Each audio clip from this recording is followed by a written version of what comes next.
I'm Melissa Birch, and I am from the United States. Right now I'm vagabonding between Concord, Massachusetts and the island of Tinos in Greece. So I started to write my memoir, which came out of journal writing. A memoir gives this chance to really have this intimate, authentic connection around who are we as women and what our lives look like now that are not like necessarily what our mothers went through or our grandmothers. And so I'm really interested in that connection of memories to new myths, to archetypes, to really telling the story of where we are going. I was a filmmaker in my past life. I went to film school, then I became a homeopath, I was a healer, and now I'm back to being an artist again. And the form I'm taking is writing, which is much easier than filmmaking because it's cheap. All you need is a computer and a desk and time.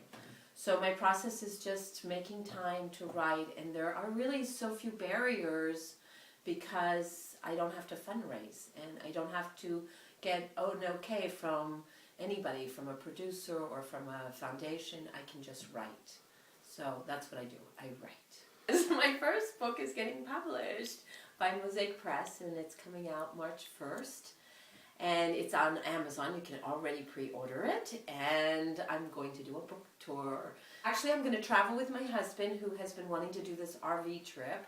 So we're going to combine it, and we're going to start in Concord in the Boston area, go all the way down the East Coast, New York, down to Miami, and then across the country, and then come up the West Coast all the way up to this area, San Francisco area, and then come back across and return in Boston. So it's a 3-month journey. Artists aren't given a lot of attention. I mean, of course, the famous, the 0.01%, yes, okay, but the rest of the community of artists, we don't have that support of our culture. And I think something like Jurassic that says, okay, we think what you do is important, and we're going to provide a home, a space, a dialogue for artists to share their ideas. I just think that really gives credibility to myself for what I've done as an artist, and also for artists in general, that we matter.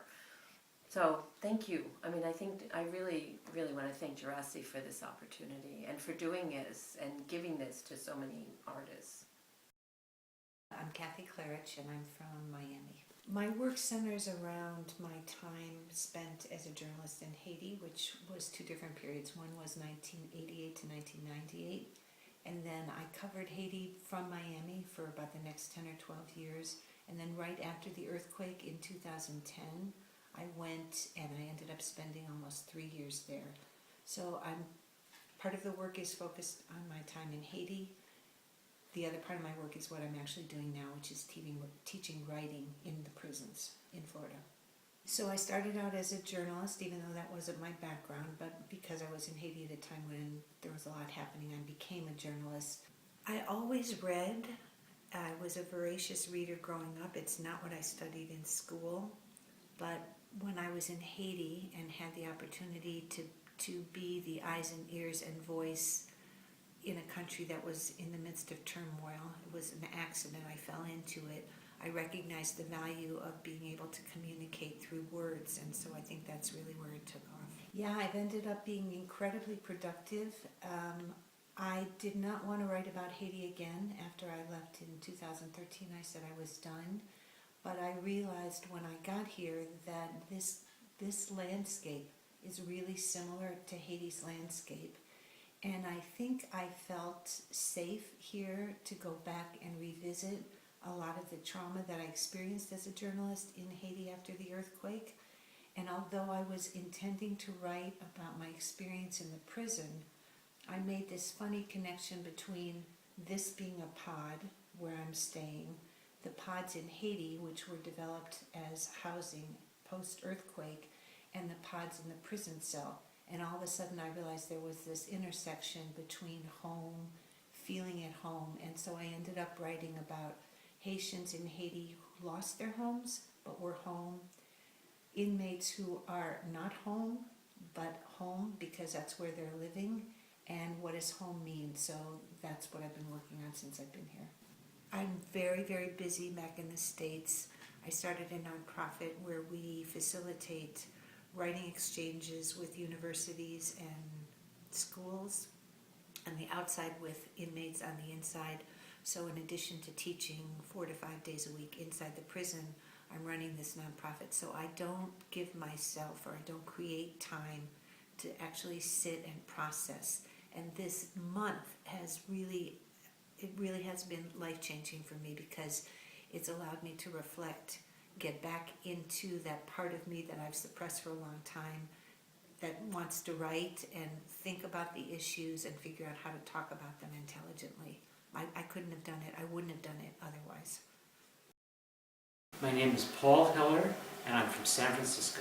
So I'm a playwright, and I focus on two major kinds of things. One is huge plays with large casts about international politics and intrigue. For example, one about China taking over the United States, and one I'm currently working on about the border with Mexico and orphans who live on the border and an American who comes down to help them.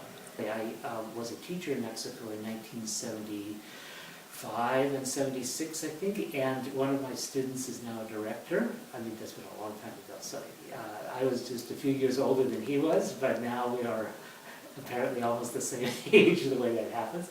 But he is a director in Mexico City, and we Skype and visit sometimes, and we work on the play that way.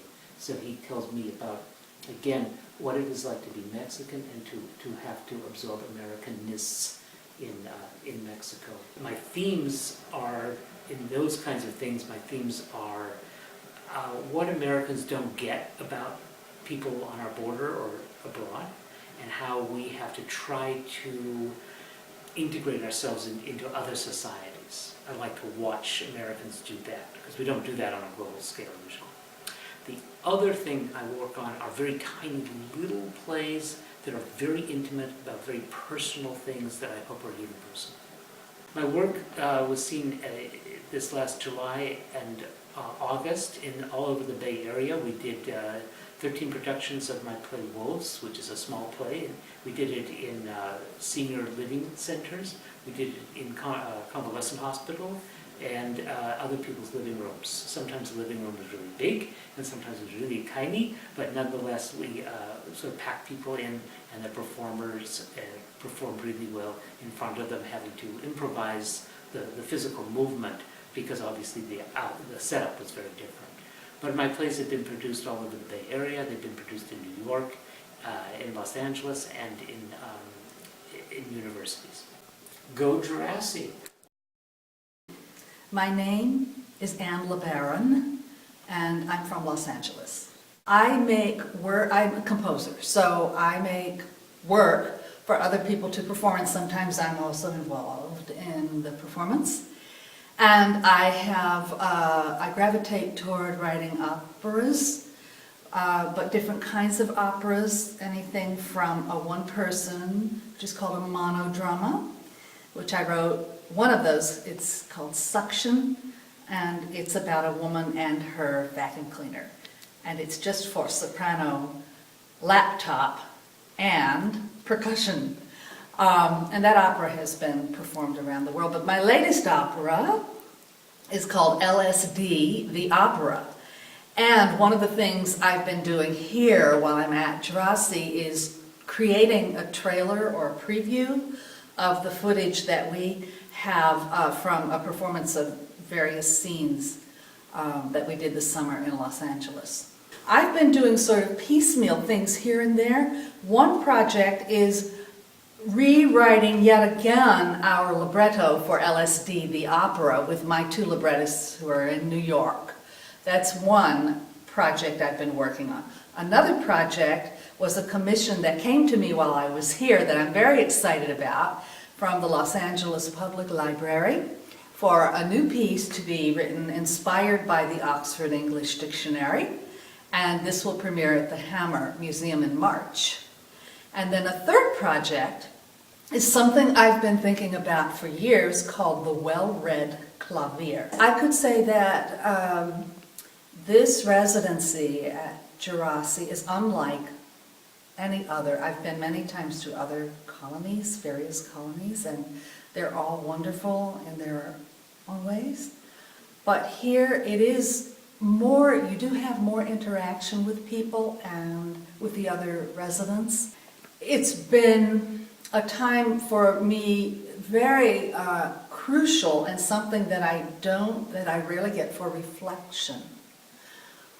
That kind of time is incredible. I mean, at home, I can work late at night, I can compose, and I've done some of that here. But because of the space here, it's ideal. I don't mean just this great studio, but, you know, the landscape. It just feeds thinking and conceptualizing. I would say that's been the greatest gift for me here.